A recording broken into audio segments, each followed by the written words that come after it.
Hey, Bruce here, the 5-Minute Handyman. Well, I have the Kerdi waterproofing membrane up on my walls, and now I need to deal with where the control valve is for the shower. So let me show you some of the hardware and we'll talk about it. So what we have here is the valve for my control for the shower head. And what we're going to do is we're going to use this mixing valve seal. What happens is, as you know, when you take a shower, water's going to run down the wall. And if there is no way to seal this, then the sheetrock that's back here is going to get damaged.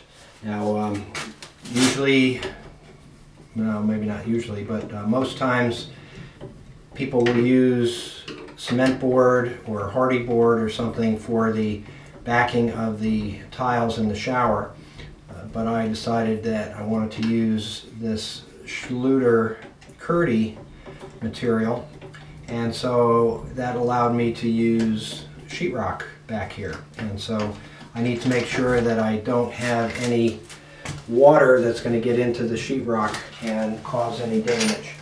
And so let's open up this package and see what we've got in here.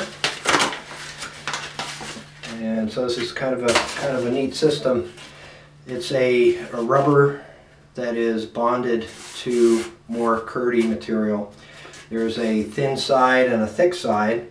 This side goes in the wall, and it is just going to go like this, and any water that hits here is going to come and run back out. And this is pitched so that the sheetrock in the back is protected.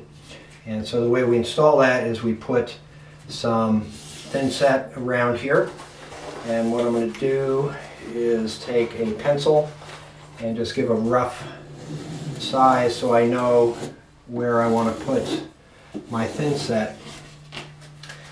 And so now I'll take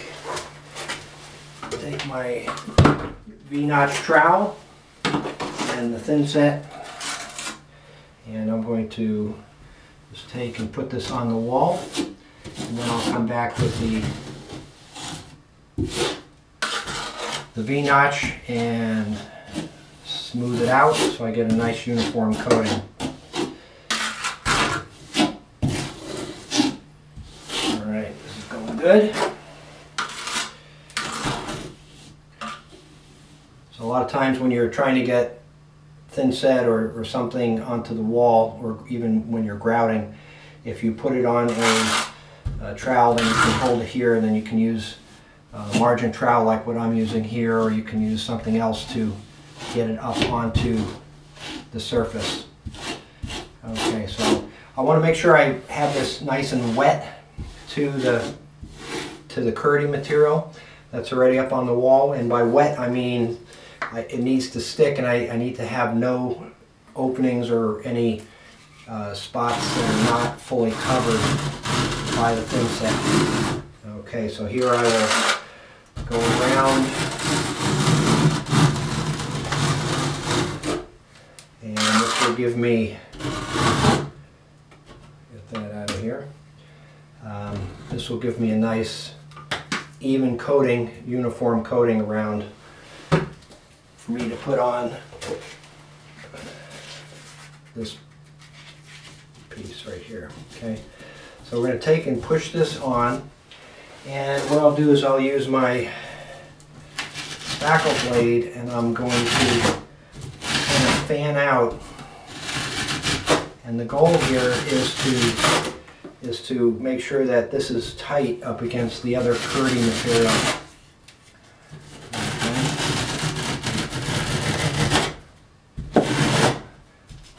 So that's looking good. It's coming out very nice.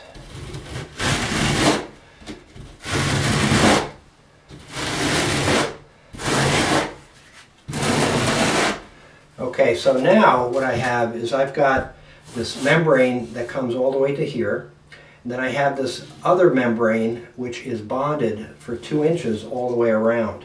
So any water that's going to run down here is not going to go between. It is going to run over the top, and it will run here onto this rubber and run around and down. So my wall is protected, and if I feel back here, this rubber piece goes in even with the 1/2 inch sheetrock that's there. So it's protecting it even if some water does end up going in inside here, it's not going to touch on the sheetrock. And so that's what we would do here.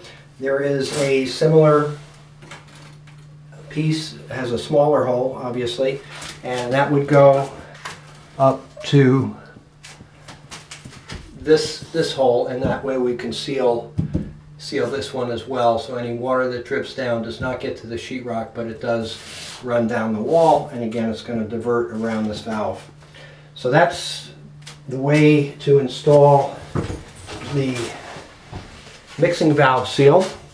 Now let me show you what we would do to put the, well, I have a seam here, and what I did is I overlapped this sheet 2 inches onto this sheet, so I do not need to use any other sealant to seal over here.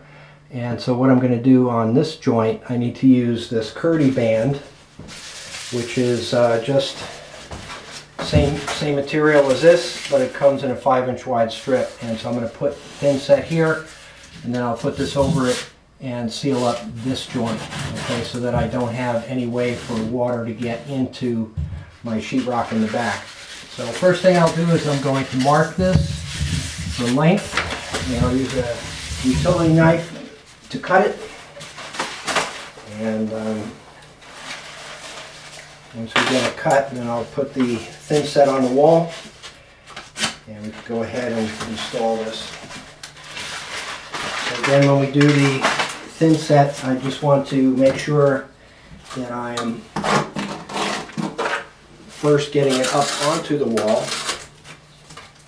Okay, and I'm going to put it on the flat side of my trowel here and run it down. Make sure that it, as I said before, it wets nicely on the back surfaces. And we'll put some water on here.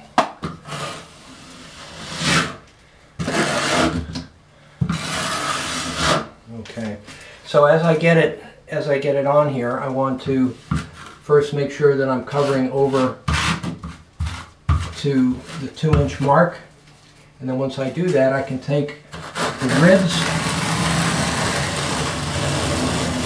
and run this down like that.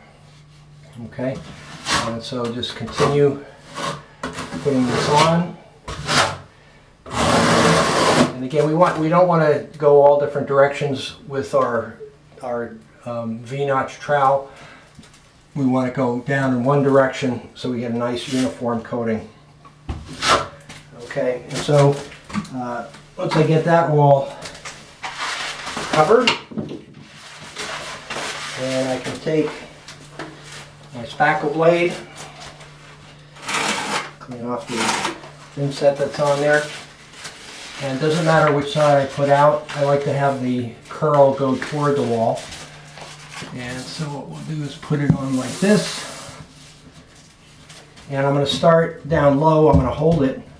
And I'm going to do the same process that I did before, where I squish out any extra thin set. Okay. Let's go back over that again. And so now I have a watertight seam right here. And I'll just continue doing this all the way down. And then that's the process that we would use in order to install the Kerdi band. I'd love to have you subscribe to my channel. And if there's other things you'd like me to show you how to do, please leave a message in the comments. Thanks for watching.